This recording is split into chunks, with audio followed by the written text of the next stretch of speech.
Summer nights always carry a certain magic.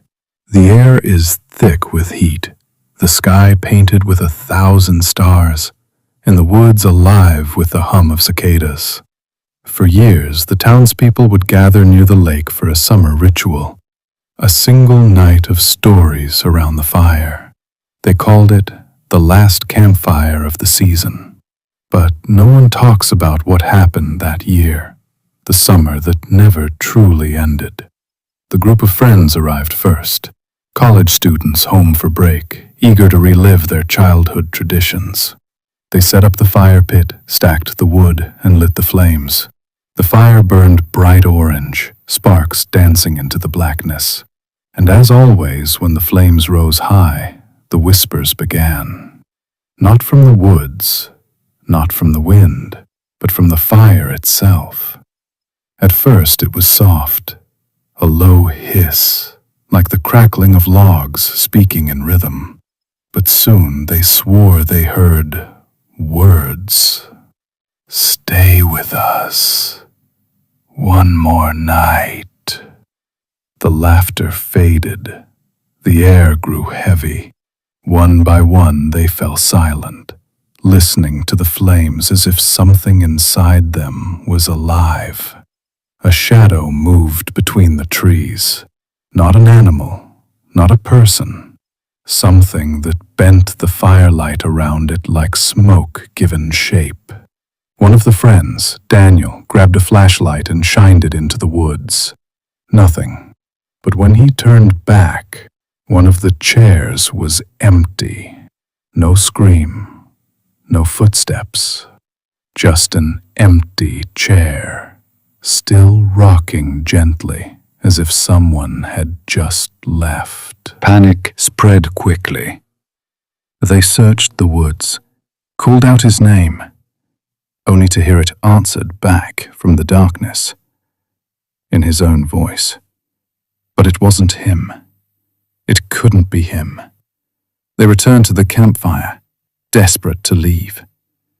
But the fire had changed. The flames no longer glowed orange and gold. They burned red, pulsing like a heartbeat. And in the center of the fire, between the twisting flames, they saw faces. Dozens of faces. Mouths open in eternal screams. Eyes wide and empty. "Feed the fire. Stay with us forever." One girl tried to put the fire out, pouring water over it. The flames hissed but didn't die. Instead, they grew higher, stretching into the night, sparks turning black against the sky. The forest seemed to close in around them. Every path they took led them back to the fire. Every tree bore scorch marks, as if touched by unseen hands. And the whispers grew louder. Now it wasn't just voices. It was their voices. Each friend hearing their own name called from inside the flames. By dawn, only one returned to the town. Her hair had turned white, her eyes sunken, her voice trembling. She repeated the same words again and again. "The fire doesn't die. The fire remembers. And when summer ends, it will come for you too." The townsfolk never lit a campfire by the lake again. The fire pit still stands, abandoned, the stones blackened with soot. But every August, when the air is thick with heat and the stars burn brightest, people claim they see smoke drifting from the pit. And if you listen closely, you'll hear the whispers. "Stay with us. Just one more night." Ice Cream Man. Every summer he came. No one knew his real name. No one knew where he lived. But when the heat rose and the evenings grew heavy, the sound of his truck echoed through the town. slow, haunting music playing from broken speakers. People called him the Ice Cream Man. At first it seemed harmless. His truck was old, its paint peeling, the words "frozen treats" barely visible. The music, that cheerful little tune, was warped, dragging off-key, like a carnival song that had been played too many times. And yet people still lined up. Not children, not families, just strangers, adults who swore they didn't even like ice cream. They bought it anyway. They ate it in silence. And afterward, their faces changed. Their eyes went glassy. Their movements slowed. And at night, their doors stayed locked. But their windows were wide open. Neighbors whispered that they had seen those same people walking barefoot in the streets at midnight, following the distant echo of that broken tune.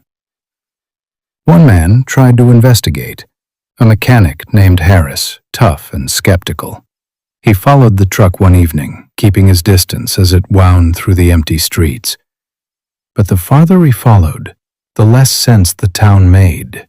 Street lights flickered, roads twisted, and the music grew louder, though he never seemed to get closer. Finally, the truck stopped in a dead-end alley. The back doors swung open. Inside, it wasn't filled with ice cream. It was filled with freezers, rows of them humming. Harris stepped closer, and inside the freezers were faces, dozens of them, frozen, pale eyes wide in terror, like masks carved from flesh. He turned to run, but the ice cream man was already there, tall, thin, skin the color of wax, his cap pulled low, his smile too wide. In one hand he held a scoop, in the other, a cone dripping with something dark. The ice cream man, greater than it tastes better when it's fresh. Paris was never seen again. But the next night, the truck played its music as usual, and this time, a new face stared out from one of the freezers. The town never spoke of it openly, but they knew the rules. Never look out your window when you hear the music. Never follow the sound, no matter how sweet it seems. And above all, never eat what he offers. Because those who taste his ice cream don't stay human for long. To this day, in some forgotten towns across America, when summer nights grow unbearably hot, you might hear it, that warped carnival tune, that broken truck engine. And if you do, pray the ice cream man doesn't stop at your door.